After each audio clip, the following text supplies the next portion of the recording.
Okay, so it's morning time. I'm at the beginning of my shift, but I just did one trip, and for some reason, they give me like a super long break. So my break is right by, well, the spot where I take my break at is right by McDonald's. So we can go in there to use the restroom, and of course, they also have food because it's McDonald's. So if we are on a break or recovery time, yes, here in Sacramento at least, we can grab food, but we cannot stop in the middle of the route and get food. That is a no-no. You only need to say that's a no-no to toddlers. You all are not toddlers, okay? I'm sorry. I apologize.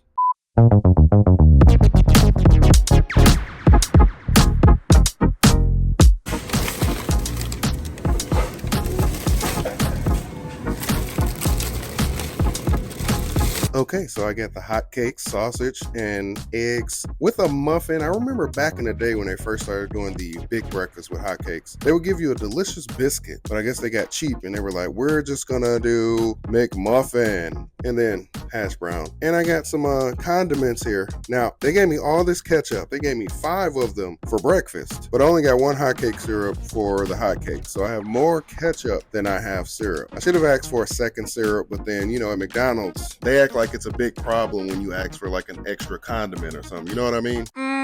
So the McDonald's that I was at is basically at a bus stop. And sometimes when we pull our public transit bus up to a public transit bus stop, people get really irritated about that and they start honking and blowing their horns at us out of irritation and annoyance, I guess. And I'm like, I want you to understand. This is something that people, that drive cars should understand. We're supposed to stop at bus stops, whether it's to serve passengers, whether it's to go use the restroom or whatever. We are supposed to park our bus at designated bus stops. It is okay. I know you just want us out of the way. I get it, but you should know ahead of time that if there's a bus stop and you see a bus, that bus may potentially stop at that bus stop. Okay, this is not new. You don't have to be blowing your horn at us. I remember I was letting a wheelchair off the bus one time, and this person was just laying into their horn non-stop while the wheelchair person was going down the wheelchair ramp exiting the bus. It was ridiculous. He ain't lying. But anyway, here's something that all passengers that use public transportation, this is something that you all should know about bus drivers. This pretty much applies across the board, especially to the public transit bus drivers. Check out what this man had to say to this bus full of people.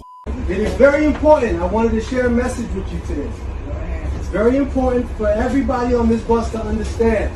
The driver who operates this bus is a member of your community and respects you in the same way they would respect their own family. It is important to us, the union, that same respect is given back to the driver. A lot of times the transit authority has done a masterful job at turning the general public against the people who operate the bus. If there's a shortage in service, if there are delays, it is directly correlated to transit's inability to provide you with better service. The driver just wants to make it home the same way he left, the same way you do. If the driver's not safe, neither are you. We have to find a way that we can work together and try to get a better transit system. I appreciate your time, and I appreciate you giving the driver the respect. So I absolutely love that message, and it was being delivered by someone representing the union, more specifically TWU Local 100. The local primarily represents 41,000 workers in the New York City public transportation system and at some private bus lines serving the New York City metropolitan area. So a couple things he said: respect goes a long way, and that works both ways. Bus drivers, we have to respect the passengers, and the passengers should respect us, but a lot of times, some, not all, some people view us as robots, I guess. I think some people forget that we are human. People feel that they can get on the bus and say and do whatever they want to us, and we are just supposed to take it. Get out of the bus! Get out! I'm driving! Get out! You're not getting on the phone! Call fake cops! Take me to Beacon! Do you understand? I am CA for too many years, didn't know it!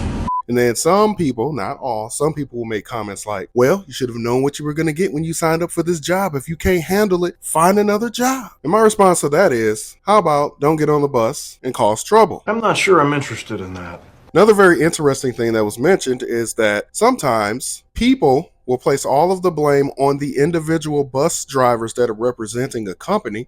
And this is in general, this is no place specific. However, people will blame us for policies and procedures that we had nothing to do with. We are hired to do a job for the company, and we take the brunt of anything, any complaints, any issues with the service, delays, trip cancellations, things of that nature, the bus drivers, we get the face-to-face complaints. We get the people that spit on us, that throw things at us, that yell at us. And I understand because we are the representation of the company at that moment. So whatever anger the person has or frustration, they're going to take that out on us. That's just how it goes. But I think it'd be really awesome if sometimes, or a lot of times, especially with social media being as robust as it is, we can really educate the general public and let them know why bus drivers have to make the decisions that they have to make on the road, why certain things work the way that they work. Let them know why certain fare policies are the way that they are. Let them know that, hey, this bus driver isn't attacking you personally. They're asking you to show ID so that it can show that you're eligible for discount fare. That's just an example. And listen, no matter how much anybody explains certain things to certain people will not care. They will continue to wreak havoc wherever they go, whether it's public transportation, the shopping mall, post office, Starbucks, wherever. But it would be cool to see more transit companies like around the world, globally, to really educate the public, use their platforms to educate the public about why certain things happen the way they happen, and encourage people to really not verbally and physically abuse the bus drivers out here because you're upset about a system-wide issue, something that the bus driver has nothing to do with. And keep in mind, I have seen some transit systems be really supportive of their frontline transit workers, and I think that's awesome. So in conclusion to that particular video, I do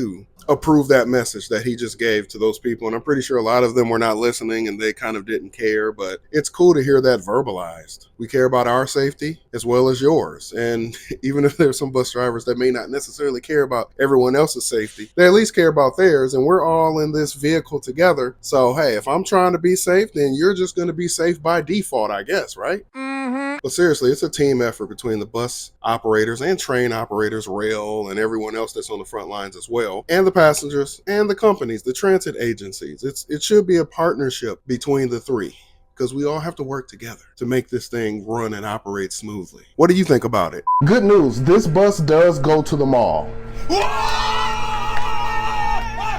One more thing. Bus fare is $2. You got to put the bus fare into the fare box.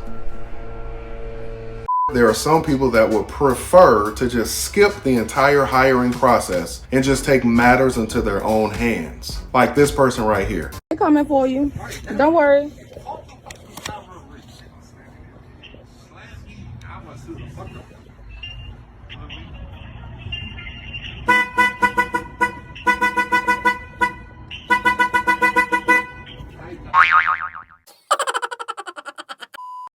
My dog stepped on a bee. My dad has to pee. My mom's stuck in a tree. My squirrel got bit by a flea.